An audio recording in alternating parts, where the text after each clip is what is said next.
Hello, everybody. So I'm finally back. It's been a couple months, and I do apologize for that. I have, somewhat good excuses. I got a job. I got a new job, a real job. So that took up a lot of time, and I also got into a relationship. So here we are. It's been a couple months. That's it. I'm done with excuses. Let's get right into it.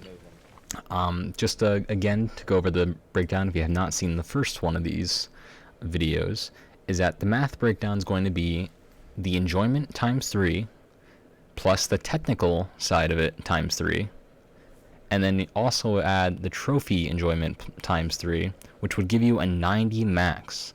Once we're at a 90 max, this is where I pretty much get 10 points for opinions. So let's say there was a 10 out of 10 score for enjoyment, a 5 out of 10 score for technical, and a 5 out of 10 score for trophy enjoyment, and I added a 9 something bonus, it would equal 69. Alright, let's get into it. First of all, the enjoyment of Abzu. Abzu is super enjoyable. The way you traverse through the game and the vibrant environment was truly amazing. There was not much. I'm trying to think of how I want to word this, but if you ever played the game Journey, it gave me the same exact feeling as Journey. Journey was very, very similar looking, and it was a beautiful game that it was amazing. Probably not as good as Journey. I'd be lying if I said otherwise, but it was the closest thing to Journey I've ever played. Some of the puzzles in the game are challenging enough to make you feel fulfilled, but are relatively easy. So it's nice a game to play after like a long day of work. There's not a lot of it's not like super hard puzzles or anything like that. Especially because it's only like a 1 to 3 hour game based on how you play. I mean, I like scoured every inch of the game, and I think it took me like 4 hours. I'm notoriously slow at games. That's just how it is. But the soundtrack is amazing. It's like the first time you hear the soundtrack of Minecraft. It's really, really soothing. If you haven't checked it out, I definitely would recommend it. I think and for the score of this, for enjoyment, in terms of enjoyment, I'm going to give it an 8 out of 10. I really enjoyed it, and it made me feel pretty calm when I was playing it. It was pretty nice. Now, next is the technical enjoyment. Now, technically, the game is the sound, is sound. The swimming at times felt slightly chunky. I'm reading my script a little wrong here, but I put clunky. But besides that, there's not much to say here. The game ran well enough. Definitely could run better on the next gen or PC, but didn't take away from the experience I had with it. I would definitely, if I had to give it a score for technical enjoyment, it was a 7 out of 10. Great for what it is. It's visually stunning, but performance, at least on the PS4, was not the best. This is probably due to the device rather than the game itself, hence why the score is still pretty high.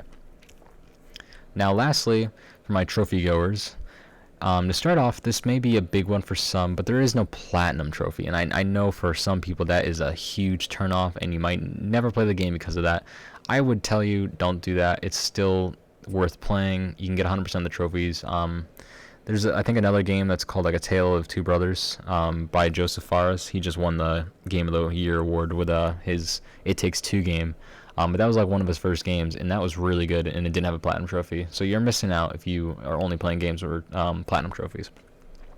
None of the trophies are really that difficult. There is collectible ones though, such as Ecosystem for releasing all the fish pools, Zen Master for finding all the statues, and Collector for finding all the shells. However, there's a various amount of guides on YouTube that can help, and you can complete this rather quickly. You can honestly complete it in one playthrough if you wanted to watch a guide while playing it. But I would recommend just playing it once without worrying about any trophies to get that feeling of discovery. So in terms of trophy enjoyment, because of the collectibles and because there's no platinum trophy, I'm going to give it a 5 out of 10. And now lastly, for what I kind of give as opinion of the game, for what it is, this is not like a AAA game. It's not supposed to be super long. For what it is, I really enjoyed this game quite a bit. I would definitely recommend it. I want to give it a 9 bonus points, but I feel like I'm gonna have to notch it down just a slight bit to an 8, and the reason for that is one, the trophy enjoyment did definitely hinder that for me. I definitely kind of was rushing through it the second time I was playing it, because you kind of lose that feeling of discovery when you already know what's going to happen next, and so that was probably why I'm going to knock it down a little bit to an 8. But in terms of do I highly recommend this game? Yes, 100%. This is a perfect game to play on a nice, like, just long day at work and get home.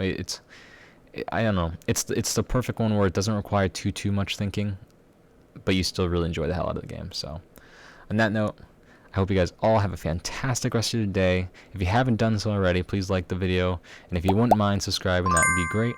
Obviously, there's no pressure to do so, and have a good one.